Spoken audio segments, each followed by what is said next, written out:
Beach at Normandy, June 6, 1944. Fury, a Sherman tank, is hit directly. It is abandoned by the crew.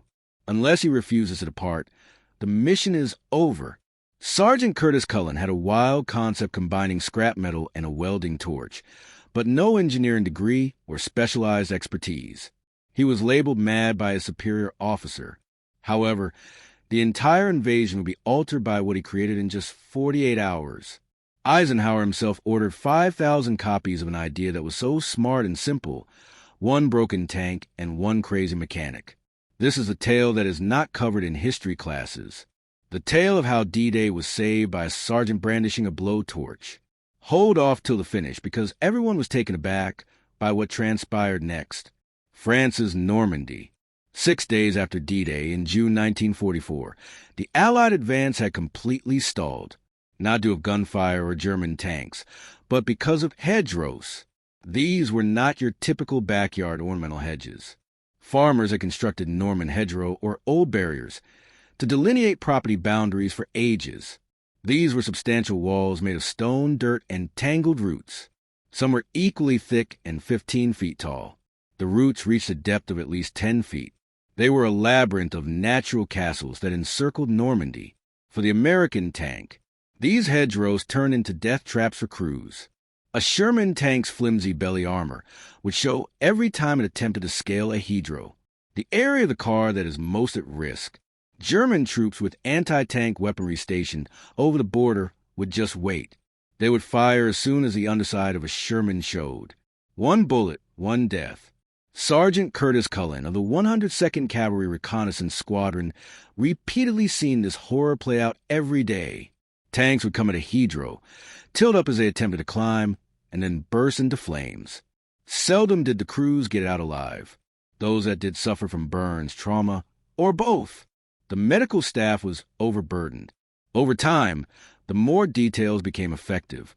It was a desperate tactical scenario. By now, Allied planners anticipated being 30 miles inland and advancing on Paris. Instead, they were only making a few hundred yards a day and were trapped in a thick hedgerows network. Each field was an independent conflict. Every hedgerow presented a fresh challenge. Massive reinforcements were not necessary for the Germans. All they had to do was wait behind these organic barriers and attack American armor as it became visible. Cullen wasn't a technical expert.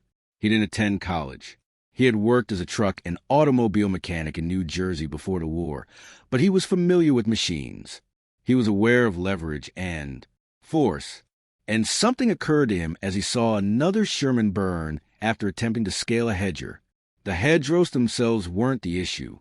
Tanks were attempting to pass over them rather than through them, which was the issue. The tank's delicate belly armor would never be exposed if he could somehow plow through the hedgerow at ground level rather than climbing it. What the Germans couldn't see, they couldn't shoot. However, how can you cut through 10 feet of roots, stone, and compacted earth? The hedgerows in question had endured weather conditions for generations. They refused to submit to anything less than tremendous force delivered precisely as it was intended. Cullen began to scribble in a notepad he carried with him at all times. His fellow crew members believed he was insane. They joked that Cullen is at it again. His small sketches will be the key to ending the conflict. Although they meant it with affection, there was a hint of bitterness.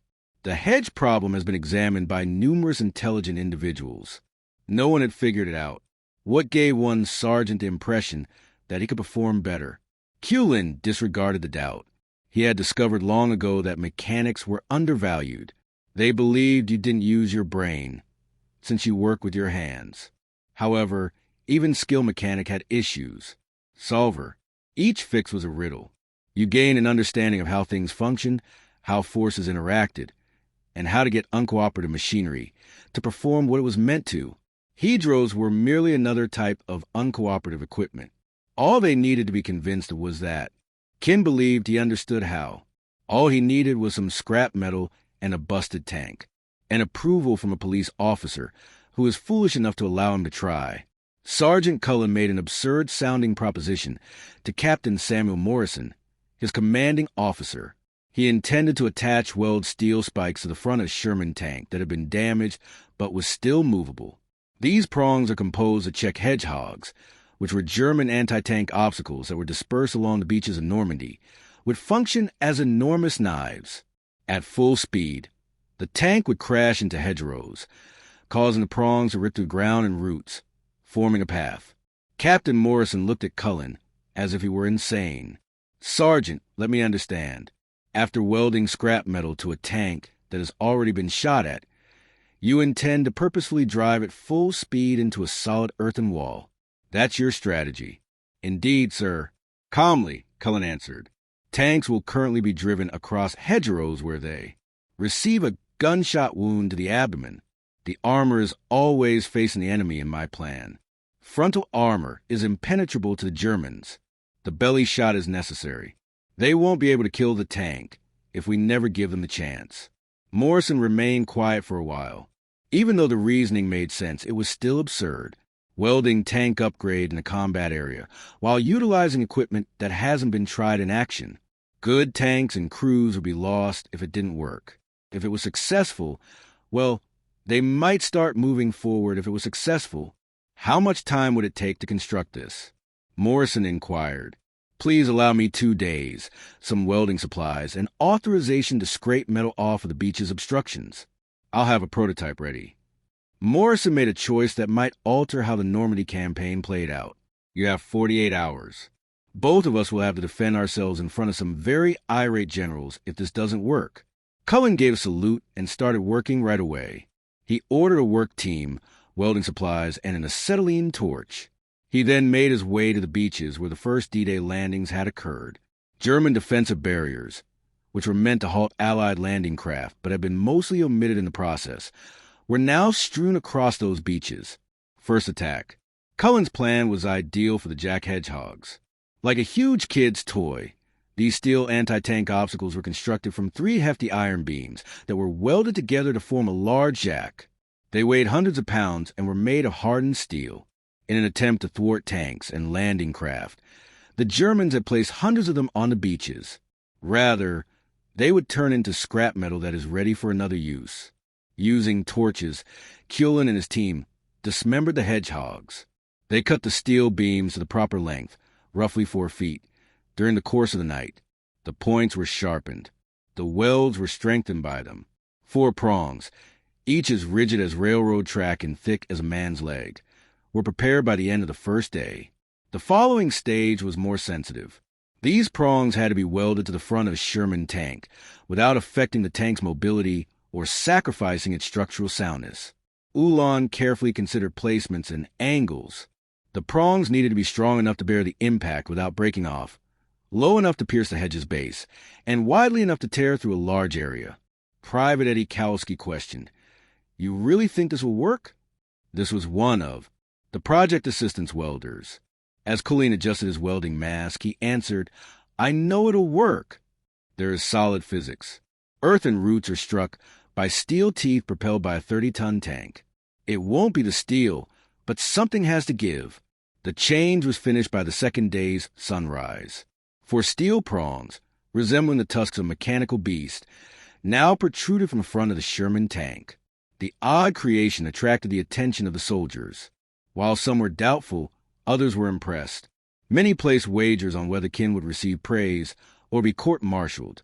"It appears to be a porcupine and pig attempting to mate." A soldier made a joke. The steel was patted by Ken. "Prong in a kind manner." "Perhaps. But between here and Berlin, this pig is going to root through every hedgerow." Captain Morrison inspected the welds and tested the prong's strength as he moved around the rebuilt tank. At last, he gave a nod. "Okay, Sergeant, you constructed your crazy device. You must now demonstrate its effectiveness. We'll locate a beautiful, thick hedgerow tomorrow morning to see whether this is a brilliant idea or a suicide." Cullen was unable to fall asleep that night. He repeatedly performed the numbers in his mind. The calculations were correct. The engineering was good. However, theory and actuality were not the same thing. What if, upon impact, the prongs broke? What if the tank became trapped because they dug too deeply? What if the entire bizarre device only made matters worse?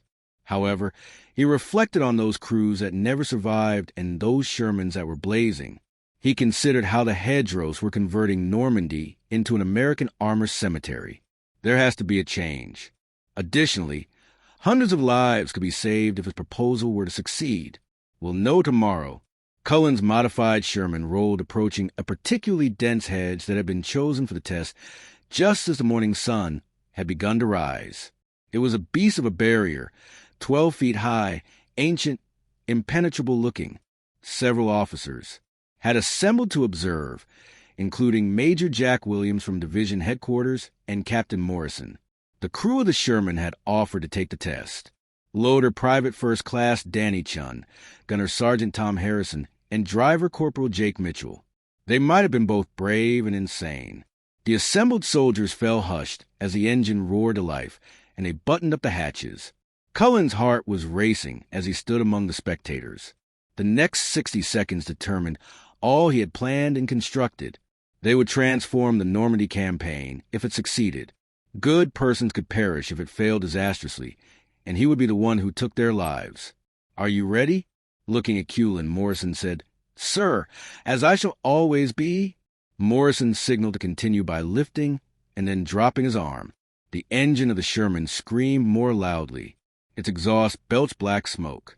It then charged straight at the hedge as its pace increased. 30 tons of steel speeding in the direction of a stationary object. There was a tremendous impact. The whole tank trembled. Earth burst forth. With rifle shot noises, roots snapped. The tank appeared to stall for a moment, stuck in a pile of hedge. The troops held their breath. The Sherman then started to advance, slowly at first. The prongs of steel were in operation. They were tearing through stone and roots as they dug far into the old earthwork to create leverage. In order to keep its frontal armor facing any possible threat, the tank tilted forward slightly without revealing its belly. More roots broke. Dirt poured off the hull of the tank. With difficulty, the engine shrieked. The Sherman then abruptly exploded onto the field beyond the hedgerow, breaking through the opposite side.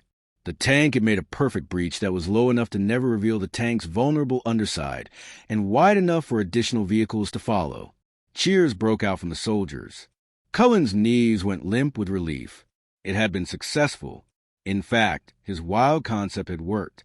The crew of the Sherman smiled as they emerged after popping their hatches. "I've never encountered a hedge crossing that was so seamless." Mitchell, Corporal, yelled. "We never once exposed our abdomen to enemy fire, and we hardly felt the damage inside." Major Williams walked up to Ken, his face solemn. "How many of these changes can you make, Sergeant?" "How soon?" "My staff could modify 10 tanks every day. Sir, if I have access to enough hedgehog barriers and enough welders. Perhaps more if we actually push it." Cullen's heart fell as Williams said, "Not good enough." The Major then grinned. "I'll get you all the steel you require plus 50 welders. By the week's end, I want 100 tanks modified. Additionally, I'm sending General Bradley a report right now. Everything will alter as a result of this invention." Cullen received a pat on the back from Captain Morrison. "Well done, Sergeant. You're not the crazy mechanic anymore. The Normandy campaign was just saved by you, the brilliant technician." Cullen, however, had not yet begun to celebrate. "Respectfully, sir, a successful test does not guarantee that it will function in combat. We must test this against a real enemy fire and a real German position. The only way to determine whether it is actually successful is to do so." Morrison gave a somber nod. "I was expecting you to say that. A German strong point is located roughly 2 miles away. For the past 3 days, they have been delaying our advance. The battalion wants it taken, but hedgerows thwart every attempt. Additionally, every attempt to cross those hedges has failed. Your idea will be proven beyond a reasonable question if your alteration functions there under pressure. Sir, when do we leave?" "At daybreak tomorrow. You will serve as the technical advisor for the tank. Mitchell's crew will accompany you on the ride. If issues arise, to see them and know why, you have to be there." Cullen took a deep breath. He had intended to remain and simply make additional changes. Morrison was correct, though. He had to witness his creation in real warfare. He wouldn't be able to determine whether the design needed to be improved until then. He couldn't genuinely declare it ready for mass manufacturing till then. I get it, sir. I'll be prepared. Cullen examined each weld on the modified Sherman several times that evening. He tightened the fasteners. He looked for any test-related stress fractures on the prongs. Everything appeared to be in order, but a controlled test was not the same as warfare. Nothing in the war went as planned. By lantern light, Private Chun discovered him working late. Sergeant needs to take a nap. Tomorrow is a big day. Chun, I can't sleep. Too much contemplation. Are you afraid? Awesome, I thought about lying before deciding that being honest was preferable. Horrified. Theoretically, this works. It worked in one test, but whether I did the math correctly will determine people's lives tomorrow. We trust you observed everything, Chin stated plainly, even if I made a mistake or missed a design defect. This was something you built. Nobody knows it as well as you do, and we're going to plow through those hedges tomorrow to demonstrate to the Germans that they can no longer hide. Cullen wished he had Chin's assurance, but all he could do was try his hardest to get ready and hope his crazy notion was brilliant. The true test would come tomorrow. With a chilly rain, dawn arrived in Normandy, turning everything drab and gloomy. In order to observe and provide technical guidance to the crew, Kulin climbed into the Sherman tank and positioned himself in the commander's cupeller. Nervous energy swirled in his stomach. It was an easy strategy. A small column would be led by their tank, which the crew now calls Rhinoceros, in the direction of the German strong point. The Hedro cutter would be used to cut through barriers that had previously prevented all progress. Infantry would trail closely behind, advancing to the openings to avoid being trapped in the German-established death zones. The command was to mount up. Engines thundered into action throughout the staging area. With a shudder, the Rhino started to roll forward, its steel prongs shining damply in the early morning light. They went up to the initial hedger. Intelligence claimed that a German machine gun position located beyond it had been destroying American forces for days. The standard strategy would be to attempt scaling the hedgerow, exposing the belly of the tank to A.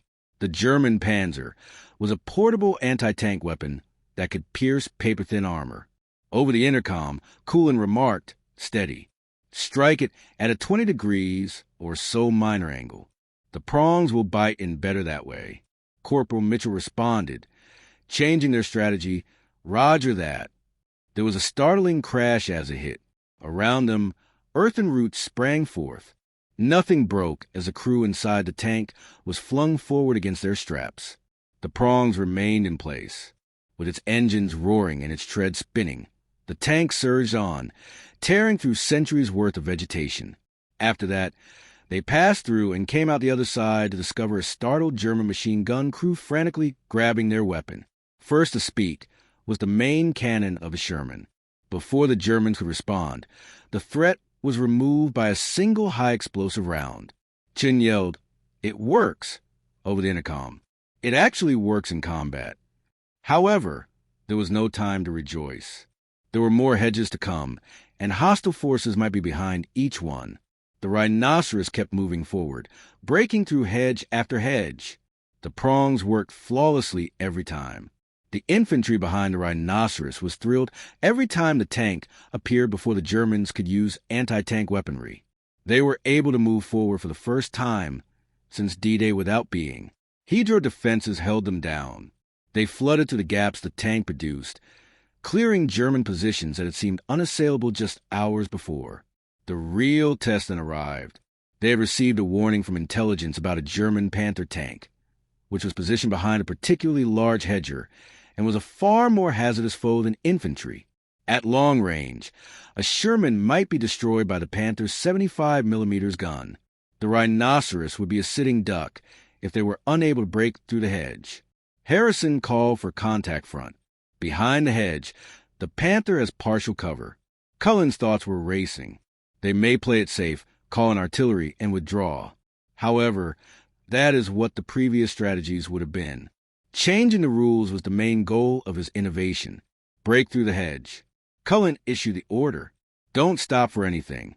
We don't take long. When we emerge, we already have our gun aimed at the Panther. We have speed to our advantage. Mitchell didn't think twice. The Sherman rushed forward. It made a big impact. This hedge was thicker than any they had ever seen. The prongs strained against the massive thing, and for a terrifying moment the tank seemed to stall. More power. Coolan shouted, "Give it everything." The engine roared. From the exhausts came smoke. The rhinoceros pushed through the enormous earthen clouds created by the tracks, inch by inch. At an angle, they exploded through the hedger. Not flawless, but adequate. As they emerged, Harrison's gun was still aimed on the Panther's intended location, and he continued to turn to follow their surprising apparition. Harrison was the first to fire. Because the Panther's side armor is thinner than its frontal armor, the armor-piercing bullet struck and penetrated. Smoke poured from the German tank's hatches as it trembled. The rhinoceros's machine guns convinced its crew to surrender rather than engage in combat, and they bailed out. The German detainees were secured when the infantry caught up, and Kopp with a big smile came up to the rhinoceros. "Sergeant Cullen, I'm unsure. What sort of wizardry did you work on this tank? You completed what we've been trying to do for 3 days in just 2 hours. That is the end of the German strong point." With unsteady legs, Cullen climbed out of the tank. He had succeeded. The design performed well in real warfare against actual enemy positions that were under fire, not simply in a controlled test. His crazy notion had worked out. Soon later, Captain Morrison arrived, reports from other troops crackling on his radio. "I just received word from the division, Sergeant. Even General Bradley would like to visit you."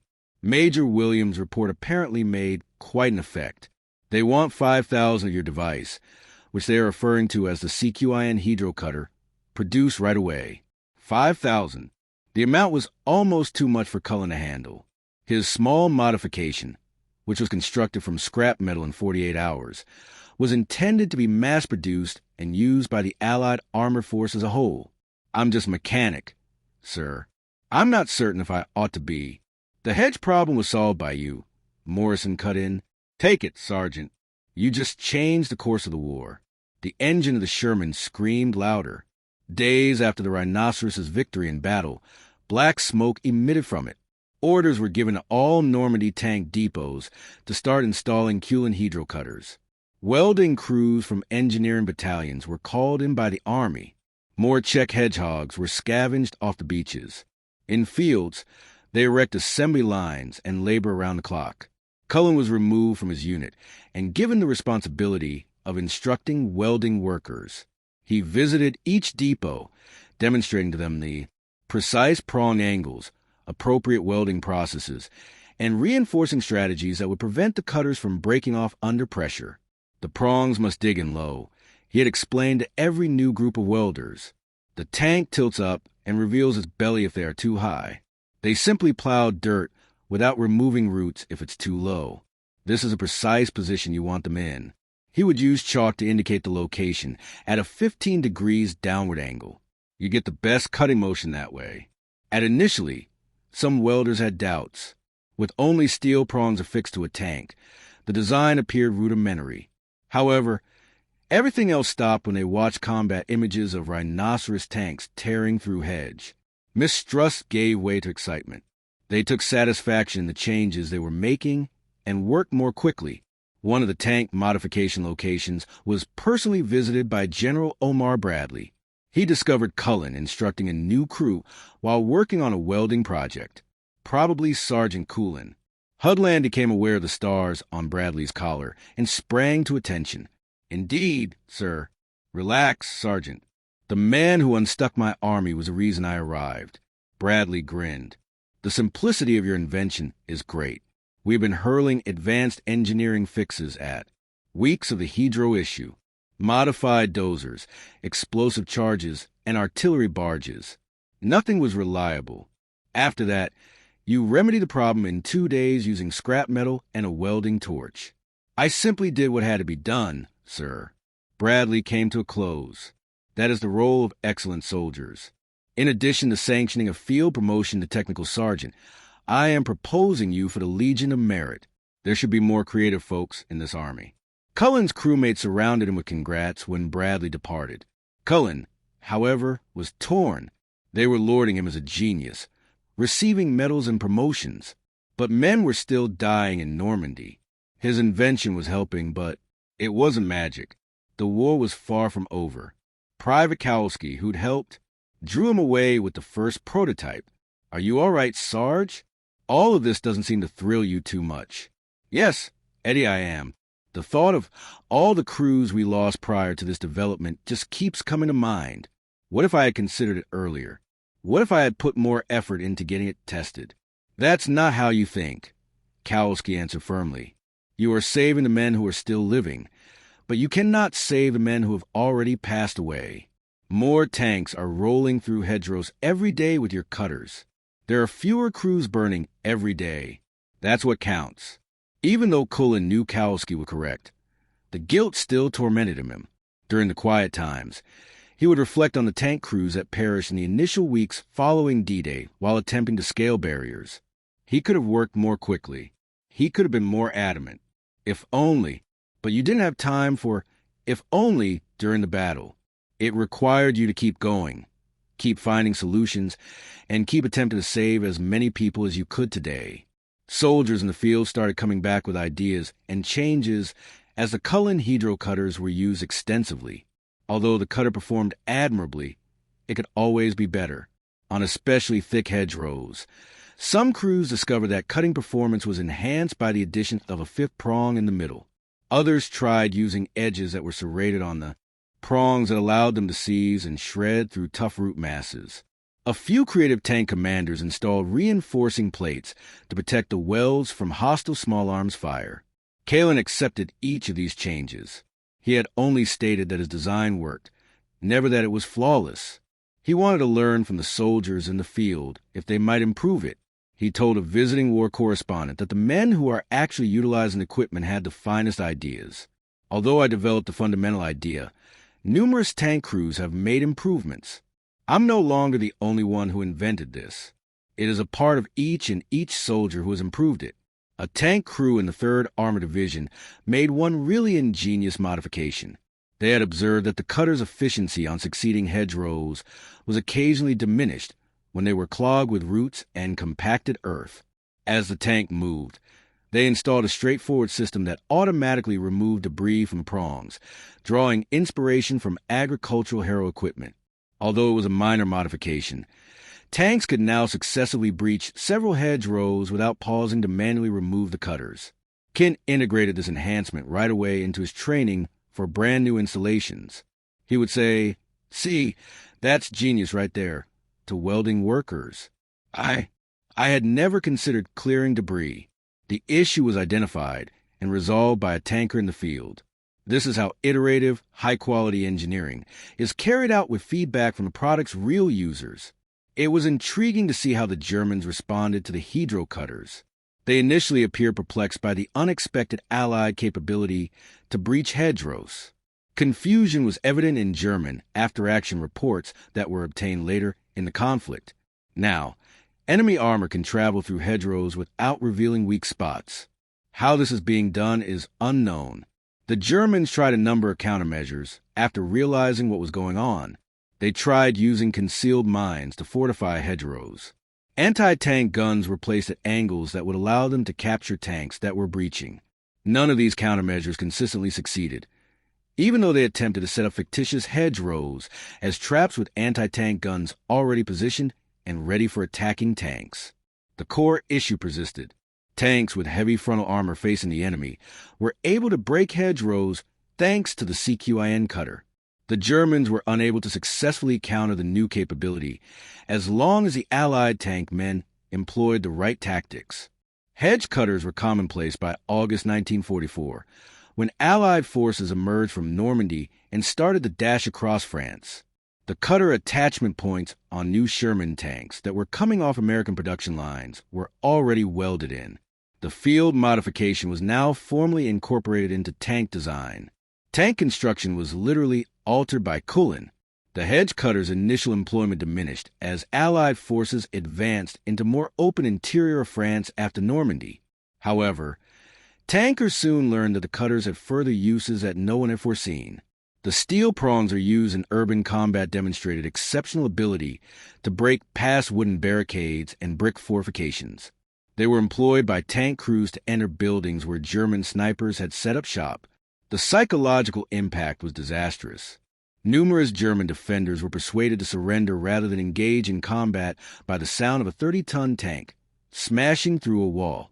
Crews discovered that cutters gave tanks more traction when they had to climb muddy riverbanks during river crossings.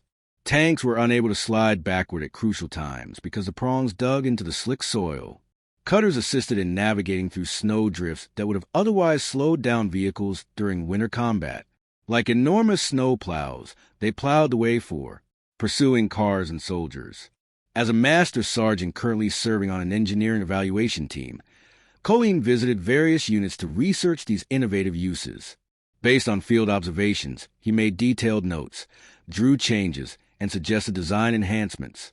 In a letter home, he stated, "I never thought my hedge cutters would be used for all this. All I wanted to do was navigate Norman hedgerows. But troops are resourceful. Any tool will be used by them for whatever reason. My cutters have evolved into multifunctional weapons for the battlefield."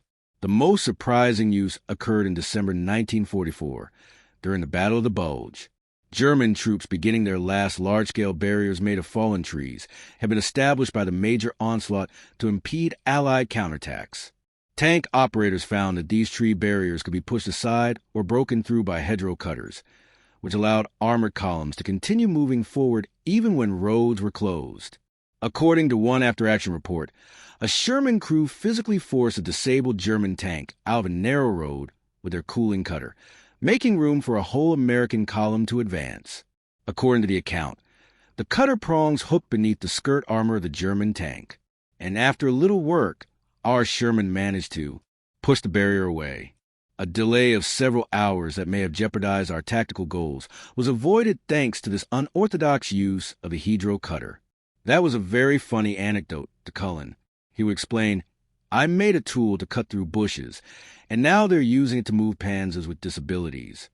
I suppose war makes you creative. However, not all the news was good. When cutters were operated beyond their design parameters, some tanks experienced equipment problems. When tanks attempted to pass through reinforced concrete barriers, prongs broke off. When staff attempted to lift heavy things with cutters, the welds collapsed. Even instances of friendly fire mishaps occurred when other troops failed to identify modified tanks in poor sight and thought the prong silhouette was enemy gear.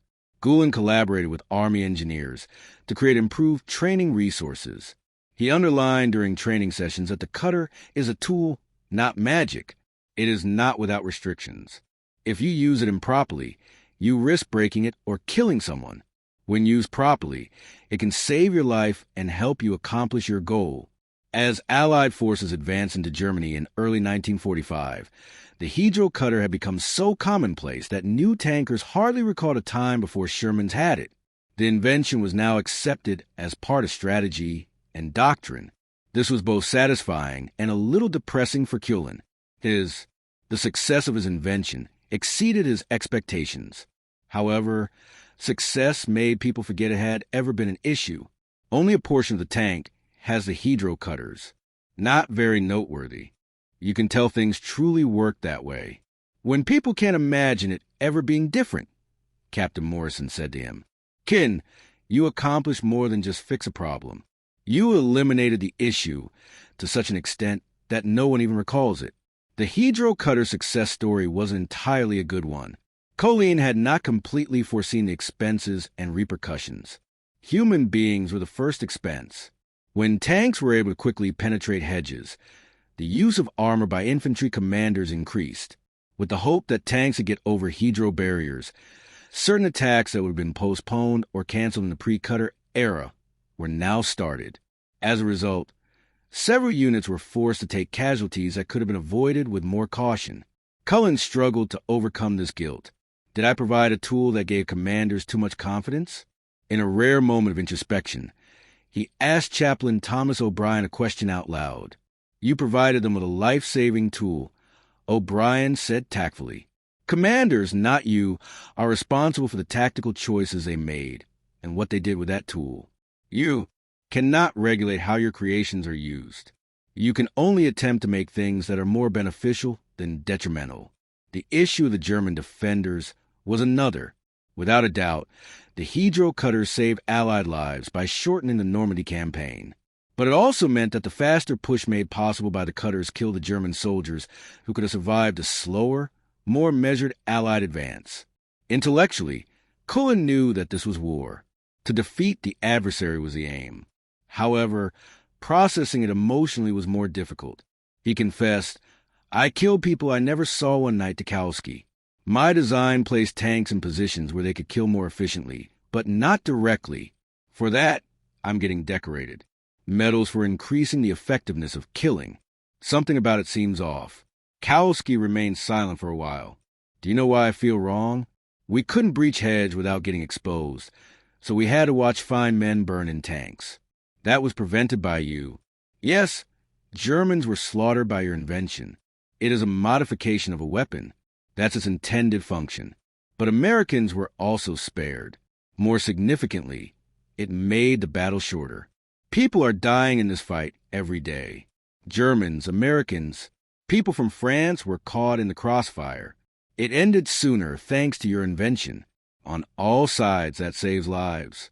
Even when it may not feel that way. That was what Cullen hoped. He had to think so. However, the morality of war was never straightforward. Additionally, there was a practical cost that no one had foreseen. Stress in the supply chain. Logistics were not always able to keep up with the Allied assault, which was made possible by helicopter cutters.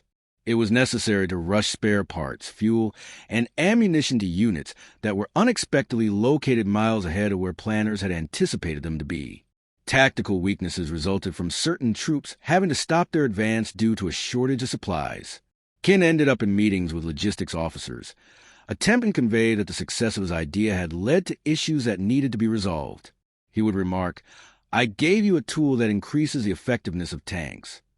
Now that they are moving more quickly than anyone anticipated, you must figure out how to keep those tanks stocked." Serving as an enlisted sergeant and advising officers on strategic planning was an odd role. However, because of his distinct viewpoint as the inventor, people paid attention. The Army adjusted by creating new supply chains and logistics protocols to handle the increased operational pace made possible by Hedro cutters. The psychological cost was possibly the most peculiar. Ken found himself famous among the Army, the genius mechanic who'd solved an impossible situation. He would be approached by soldiers who wanted his autograph. He was wanted at the officers' briefings. Interviews were requested by war correspondents. He detested it. "This doesn't sit well with me," he said to Morrison. "I'm merely a person who had an idea. I didn't charge a machine gun nest or storm a beach. I recently welded a tank to some metal.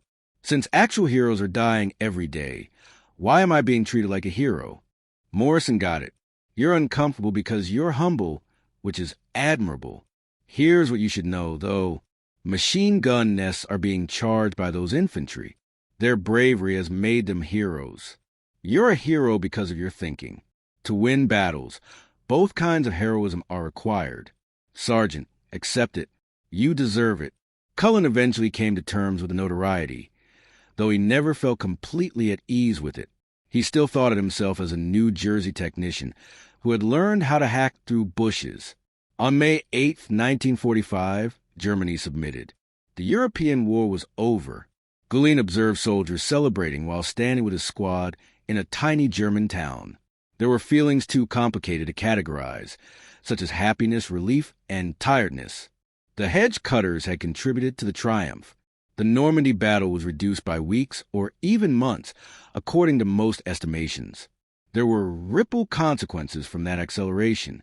Speedier liberation of Paris, a quicker push across France, an earlier crossing of the Rhine, and an earlier arrival in Berlin. Saving lives meant saving lives every day. Suffering is lessened and resources are preserved. According to official citations, the Cullen Hedger cutter made a significant contribution to the Normandy campaigns and Operation's successful completion. General Eisenhower himself had referred to it as one of the war's most important tactical advances in the European theater. The Supreme Allied Commander commended Ken and awarded him the Bronze Star and Legion of Merit. He received a warrant officer promotion. His name appeared in domestic newspapers. As a common soldier who had solved a problem that had baffled professionals using scrap metal and common sense, he came to represent American ingenuity. However, Ken felt empty as he saw the festivities in that German town. The issue he had resolved was now irrelevant. The conflict was over. A year had passed since the Normandy hedge Ross. Even though his idea had been innovative, it was now only a footnote in a war that had claimed tens of millions of lives. Kowalski remarked, "You're thinking too much again," and he appeared next to 2 bottles of freed German beer were given to him. Cullen said, "Just reflecting," and took a bottle. "I was hopeful my plan would work when I was welding prongs onto a tank a year ago. The conflict is finished now, and I'm attempting to understand what it all means." "It just meant you saved lives," Kowalski remarked. "Probably my life. Prior to being assigned to your welding crew, I was an infantryman. I would most likely have died if I had remained with the infantry and tanks hadn't been able to breach hedros. Hundreds of other men would, too. SG, your invention was important. Never questioned that." They drank without talking, observing a destroyed Germany as the sun sets. Ken reflected on all the decisions that had brought them to this point. Anything could have changed if he had rejected his first notion as being too straightforward, if Morrison had denied him permission, if the first test had been unsuccessful, or if the first experiment had gone badly. "Do you know what's peculiar? After some time, I can't stop thinking about German tankers," Cullen stated. "They felt secure because they were seated behind hedgerows. Then all of a sudden, American tanks start breaching what should have been insurmountable barricades. How must it have felt to have the laws of war altered against you? Overnight?" "The feeling of losing was probably there," Kowalski said. Cullen nodded, which is what they deserve for causing this entire disaster. He couldn't get the thought out of his head, though. It was a time of great inventions, with both sides continuously attempting to obtain an advantage, surprise the adversary, or alter the laws. One example was his Hedger cutter. Innumerable others had existed: radar, proximity fuses, superior tactics, and upgraded armor. Every new development rendered a person's defense strategy outdated and their meticulous planning useless. That was the character of war. However, it was also the character of advancement. In combat, solving a problem meant more than simply defeating the opposition. You were demonstrating that issues could be resolved. Even seemingly insurmountable challenges may be surmounted by human ingenuity. What will become of all those cutters now? Ken thought, riveted my prongs onto thousands of tanks. When there are no more hedge rows to cut through, what do you do with them? Probably scrap them, Kowalski added, or wear them as mementos. In any case, they perform their duties. Any tool can only hope for that. Curtis Cullen returned home to New Jersey in late 1945, laden with awards and memories, but he was also ready to end the war. He returned to his previous position in a tiny garage, repairing vehicles and trucks. He excelled in peacetime thanks to the abilities that had made him a wartime innovator. He was skilled with machines, adept at resolving issues, and able to spot answers that others had overlooked. However, he never discussed the Hedro cutter much. He would sidestep questions about his wartime experiences from friends or clients. "I worked as a mechanic, fixing tanks and doing nothing interesting." He made no mention of the awards, the breakthroughs, or the fact that his creation had altered the strategy of the Normandy invasion. Margaret, his wife, once questioned him about his reluctance to talk about his accomplishments during the conflict. "You are truly a hero," she said. "You ought to be proud." "I'm proud of what I accomplished," Cullen said softly. "However, I'm not proud of its purpose. I created a tool that assisted in killing people. It was still about killing, even while it saved American lives, which is important. I would rather concentrate on making things right now than on how I contributed to their destruction in past." Military historians gradually came to understand the importance of the Cullen Hedro cutter over the years. It was mentioned in literature about the fight in Normandy, in films that use Watto inventions as an example of field-efficient engineering in military training manuals. However, Ken was not well known outside of military history circles. Cullen, who is now 73 years old and long retired, was located in 1984, 40 years after D-Day, by a young historian named David Carter. Carter wanted to speak with the creator of the Hedro Cutter for a book he was writing about tactical advancements in Wabajut II. Mr. Cullen, do you understand how significant your invention was? During their interview, Carter inquired. According to military analysts, it cut the Normandy campaign short by a few weeks. Thousands of lives were saved. The tank was replaced. Doctrine of warfare. And in just 48 hours, you, a sergeant without an engineering degree, did it all. Cullen remained quiet for a while. He continued by saying something that Carter would use as the ideal synopsis of American inventiveness in his book. I wasn't unique. I was merely a man who understood how machines operated and recognized an issue that needed to be fixed. The unique aspect was that I was given the opportunity to try by the Army. How many more excellent ideas were rejected because they were proposed by the wrong person? Because someone claimed that's not how we do things. How many issues remain unresolved? Items? I was fortunate. My wild notion was put to the test. However, I can assure you that there were 100 more men with equally sound suggestions who were ignored. However, Carter persisted, your idea worked. You are unique because of that. People gave my idea a chance, which is why it succeeded.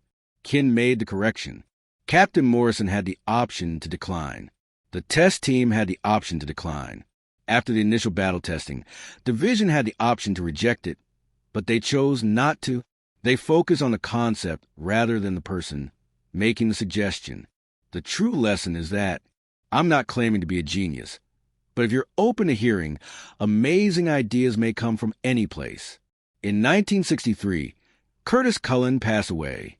According to the local newspaper's obituary, he had worked as a mechanic, a veteran, and a reserve man who liked to mend problems rather than discuss them. It made no reference to the Hedro Cutter. The elderly man who had restored their cars had altered the outcome of World War II, but the majority of his neighbors were unaware of this. However, Cullen Hedro Cutters are still in use in military museums in Europe and America. Sherman tanks with steel chunks welded to the front. Their efficacy is revolutionary, despite their simple and unpolished appearance. Plaques describe their identity and actions. Occasionally, they also bring up the name of Curtis Cullen, the insane mechanic who wouldn't believe that issues couldn't be solved.